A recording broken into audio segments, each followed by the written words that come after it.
Ay, pag-ibig, nakakakilig,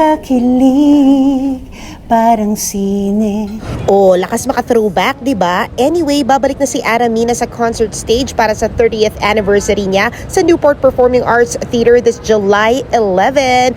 During the press conference, she also took the time to clarify the viral photo of hers at the One More Chance, the musical. All I can say is, I kept quiet kasi you know me naman, sa 30 years ko sa industry, never naman kayo nakarinig na I don't have manners pagdating sa work and or meron akong hindi na nirespeto na co-workers, 'di ba? It's just parang for me hindi na kailangang palakihin kasi it's if as far as I remember, two parts yun eh. May 10-minute break. It's a 2.5 hour play. So after the 10-minute break, so normal, lumabas kami, balik, tapos bago nag-start na, and then sumilip lang ako ng phone. And yung kasama ko, it's normal na sumisilip ka ng phone, but not the entire show.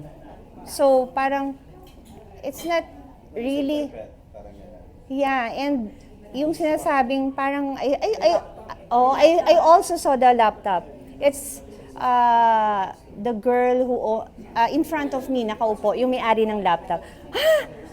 Alam mo may laptop ako pero nasa bahay. Andun lang sa cabinet. Hindi ko siya talaga ginagamit. Wala rin siyang dalang laptop. It's not, hindi related sa amin yung girl sa harap na may laptop. Kasi parang lumabas sa amin yung laptop. So, it's not ours. Kaya parang, di ba, alam nung mga nandun, yung mga nanood doon, kung kanino yung laptop. Kung sino yung mga, and in fact, hindi ko na ginawang big deal yun kasi hindi talaga doon ang upuan namin. We're supposed to sit in front dun sa orchestra. But sad to say, nawala yung seats namin. May umupo. Hindi ko alam what happened to our tickets and binayaran namin yun. But syempre, I'm also in production. Nagpo-produce din ako, artista rin ako. Alam mo yun, hindi na ako nagreklamo or something. Yeah, I just let it go. And then, pagdating namin, nakatayo kami. So, nataranta rin yung ushers kasi wala kami maupuan. Wala yung seats namin. Hindi pinaalis ng ushers? Kasi yung ticket namin, supposed to be iniwan sa front desk. Sabi iiwan dun sa front desk. Even yung tickets namin, wala. So, pinakita ko yung payment, ganon. So, doon kami pinaupo doon sa, nakita ko naman House of Seats. Oh, yun. So, kaya doon kami pinaupo. And then, there's another two girls na hindi ko kilala. Parang may umupo rin doon sa harap namin.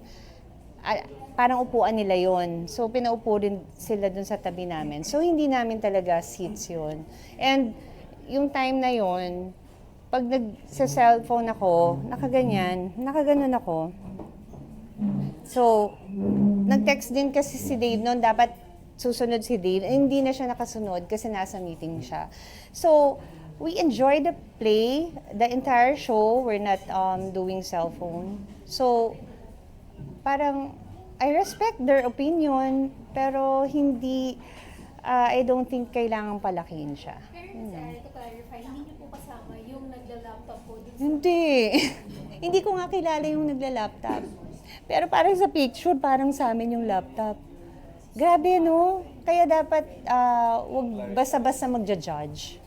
Ako, hindi na ako sumagot kasi I'm kind of busy. I just came from Zamboanga, Leyte, recently, para magpa-interview pa ako to, sabi ko, darating din naman yung time, may interview nyo ako, edi sasagutin ko.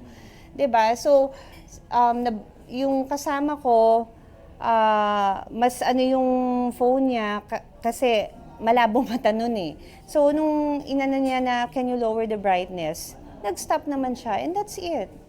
There's no big deal. Di ba parang, ba't lumaki ng ganun? Ang weird lang. Yan lang. So, I don't think na kailangan palakihin. You find it unfair na hindi mo naman pala kasama yung nagla-laptop? Sa'yo bin. Ako, always naman ako ganun eh. I don't speak kasi naniniwala ako, lalabasin naman yung totoo. Na-reveal naman na, na hindi sa amin yung laptop. Someone cleared it. Parang may nag-comment daw na a friend of an influencer or something. Diba? Grabe yung social media, no? Lahat Gra- ng stars. Happy 30 years, by the way.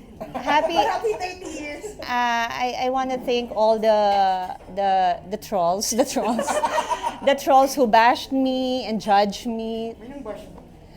Oh, may mga meron yung mga daw, feed lang sa akin eh. Double-edged sword, social media. Oo, kasi syempre, pag binasa mo, parang maniniwala ka eh.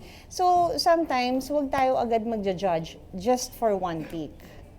'Di ba? Minsan, ganito yan eh, yung angulo.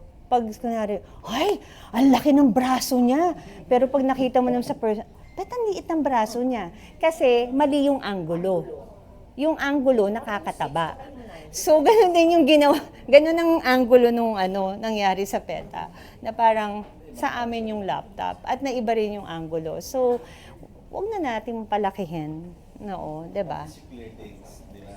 Yeah, ako nga, kami nga nawalan ng seats pero hindi ako nag-rant or something because I understand the production, I respect the co-actors. Kasi actually nanood ako ng to support our friend, si Jay Gonzaga. Kasi kasama namin sa Probinsyano. Nagkahiwalay nga kami, sila Direk Roel nga at saka Angel andun sa side. Kasi alam ko magkakahilera kami, magkakatabi kami. So, 'di ba? So, ang last na tungtong ko sa PETA, Rock of Ages pa. Excited nga ako manood, tapos Tagal na. ganun pa yung... But you would never do that. Yung habang may play, No naman. But, no naman. Kasi I enjoyed. 2 hours and a half yung play. Normal lang sisilipin mo. Siyempre, baka sabihin ng asawa ko, ba't hindi ako sumasagot? Na hindi na siya makakasunod. 'Di ba? Kasi sabi ko, binili na kita.